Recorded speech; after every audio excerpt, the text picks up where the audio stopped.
सबसे पहले आपको बताएं कि मखसूस नशिस्तें सुन्नी इत्तेहाद काउंसिल को मिलेंगी या नहीं। फैसले की घड़ी आ पहुंची। सुप्रीम कोर्ट आज 12 बजे फैसला सुनाएगा। चीफ जस्टिस ऑफ पाकिस्तान काजी फाइज ईसा मखसूस नशिस्तों का मुख्तसर हुक्मनामा सुनाएंगे। वक्त में तब्दीली के बारे में तरमीम शुदा कॉज लिस्ट भी जारी कर दी गई। 9 जुलाई को सुप्रीम कोर्ट ने मखसूस नशिस्तों से मुतालिक दरख्वास्त पर फैसला महफूज किया था। इस हवाले से देखते हैं ये रिपोर्ट।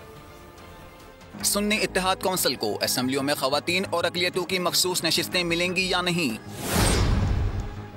फैसला क्या होगा। सबकी नजरें अब सुप्रीम कोर्ट पर। केस के पस मंजर कुछ यूं है। आम इंतखाबात के बाद मार्च में इलेक्शन कमीशन पाकिस्तान ने 4-1 की अक्सरियत से फैसला जारी किया था, जिसमें कहा गया कि सुन्नी इत्तेहाद काउंसिल को पार्लियामेंट में मखसूस नशिस्तें नहीं मिल सकती, क्योंकि इस जमात ने इंतखाबात से कबल मखसूस सीटों के लिए उम्मीदवारों की फहरिस्तें जमा नहीं कराई। इलेक्शन कमीशन ने यह भी फैसला किया था कि ये नशिस्तें पार्लियामेंट में मौजूद दूसरी जमातों को तकसीम कर दी जाएंगी, जिसके बाद इलेक्शन कमीशन ने खवातीन और अक़लियतों की मखसूस नशिस्तें दीगर सियासी जमातों में तकसीम कर दी।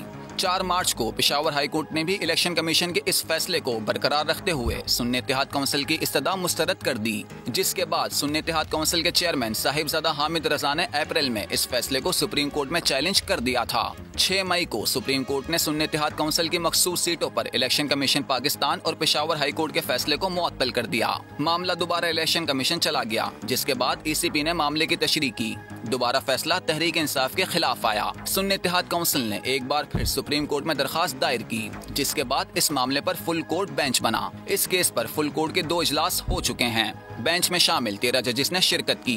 केस के फैसले पर गौर किया गया। सब्सक्राइब करें और बेल दबाएं ताकि कोई खबर रह न जाए।